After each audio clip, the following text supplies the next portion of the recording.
Hello, it's Auntie Julie, and today we're going to read We Belong Here by Frieda Wishinsky.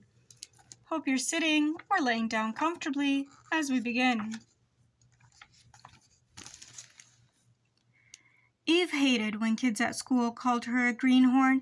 It was a mean name to call someone. So what if she was born in another country? She belonged here, just like they did. She'd lived here since she was little. Her parents worked here in their store, Bloom's Delicious Foods.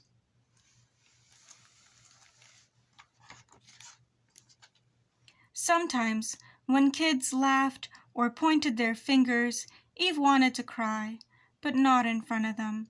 She only cried alone in her room or on the highest rock in the park. That rock was her special place.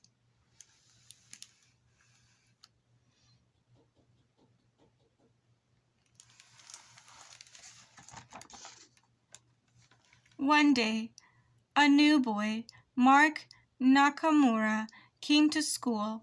Mark walked alone to his class. Other kids pointed and laughed at him. Look at his funny eyes. He's Japanese. They eat food with sticks. Stop it. That's mean. Later, Eve told Mark about her special place.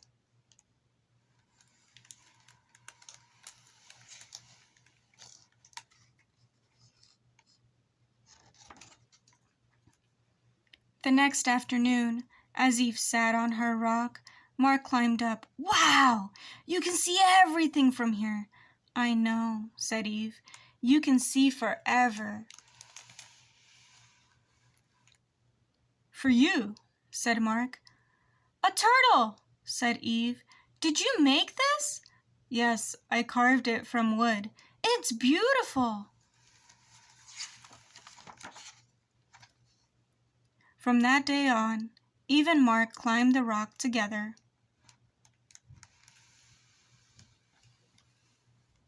At the top, they told each other stories. Mark told magical stories about turtles, cranes, and trees. Eve told scary stories about pirates and giant creatures. Sometimes they talked about their families, and sometimes they talked about how they hated being called names just because they came from somewhere else.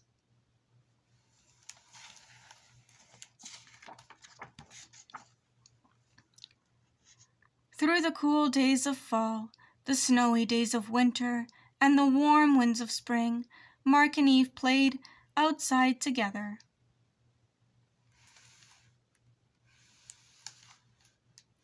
When it rained, they played Monopoly on an old table in Eve's parents' store, or checkers on the wooden table Mark helped his dad make for their apartment.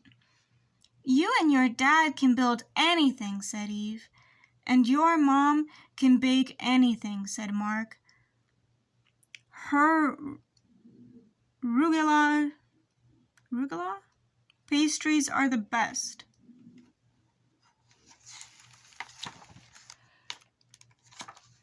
But one day, Mark didn't come to the park. Eve waited and waited.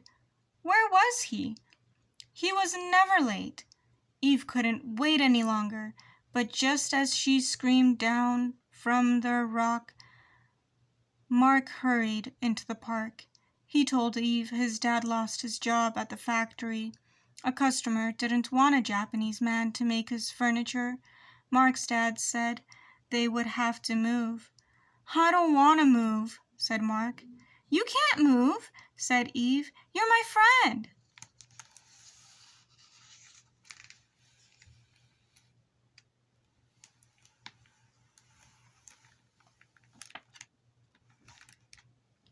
Eve raced back to the store. It's not fair, she told her mom. Mark's dad lost his job just because he's Japanese. Now they have to move. I don't want Mark to move. But before Eve's mom could say anything, a customer reached for a jar of pickled beets. and the jars slid off the rickety shelf and crashed to the floor. So did Mrs. Bing. "I'm so sorry," said Eve's mom.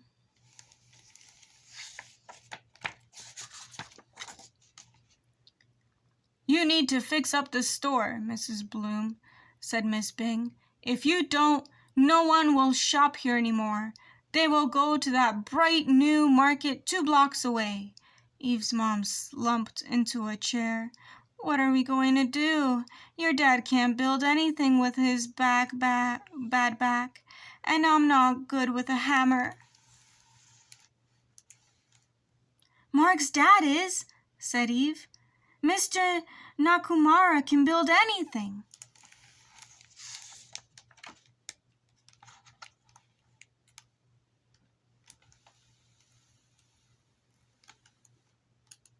That evening, the Blooms went over to the Nakumaras.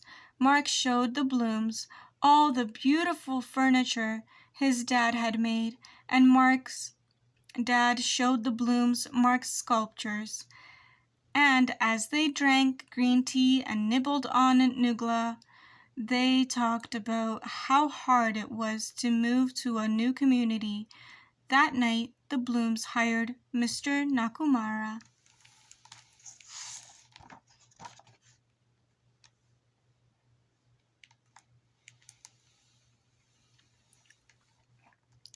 Soon Mr. Nakumara had built a strong new door, a bright new sign, flower boxes, straight shelves, and a shiny glass case.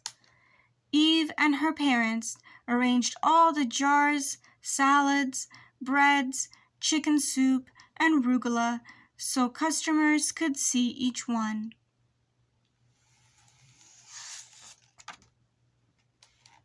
"Oh my," said Mrs. Bing. "Look at your store now."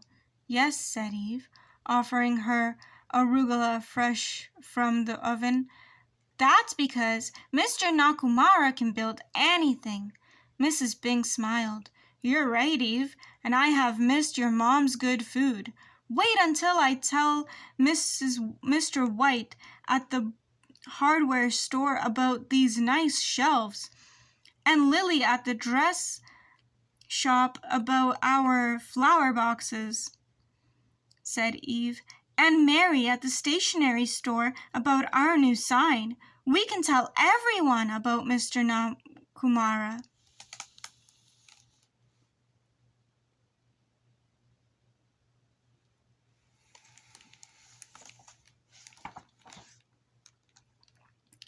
And even Mark and Mrs. Bing did just that. Soon Mr. Nakumara had more work than hours in the day, and Mark and his dad didn't have to move.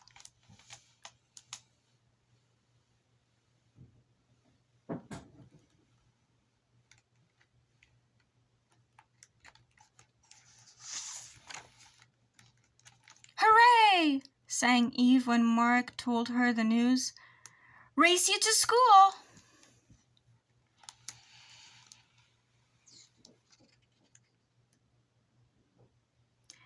And soon they reached it together.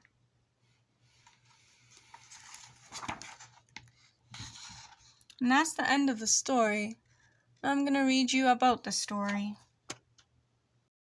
We Belong Here takes place in the 1950s, a few years after the end of the Second World War. During that conflict, Canada joined countries fighting both the Nazis in Europe and the Japanese Empire in the Pacific. Over 6 million Jews were killed by the Nazis in Europe during the terrible war. Many who survived immigrated to towns and cities in North America, where they built new lives despite facing prejudice here. During the war, many people of Japanese background who lived in Canada were unfairly accused of being enemies, even though they were not. Families were removed from their homes and forced to live in internment camps with little food and poor housing. They were released from the camps after the war, but continued to be discriminated against and had to start their lives over. From Frieda. I love stories and how they connect us to one another. One day, I met my friend Ruth in a cafe, and we shared our family stories. Many members of my Jewish family died in the Second World War at the hands of the Nazis. My parents survived and spent 2 years in a displaced persons camp in Bad Reichenhall, Germany, where I was born. The camp was called Tikva, which means hope in Hebrew.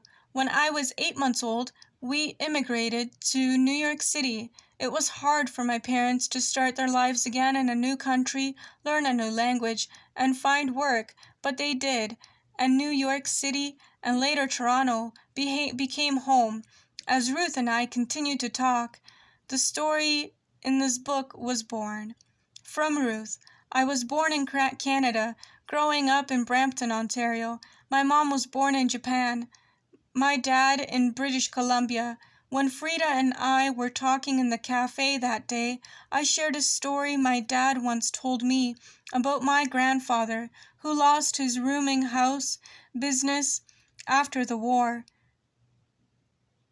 My dad's family moved from BC to Ontario, where my grandfather was eventually offered a job as a caretaker by a Jewish man who owned a hotel-motel.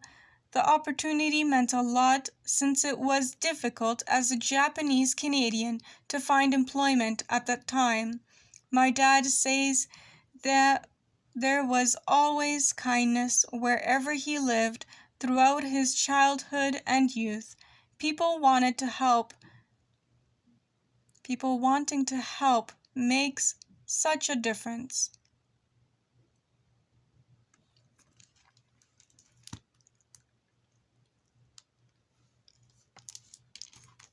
What can you do to make a difference? What can you do to make someone feel welcomed? How can we treat the new kids in our community, in our schools, in our families,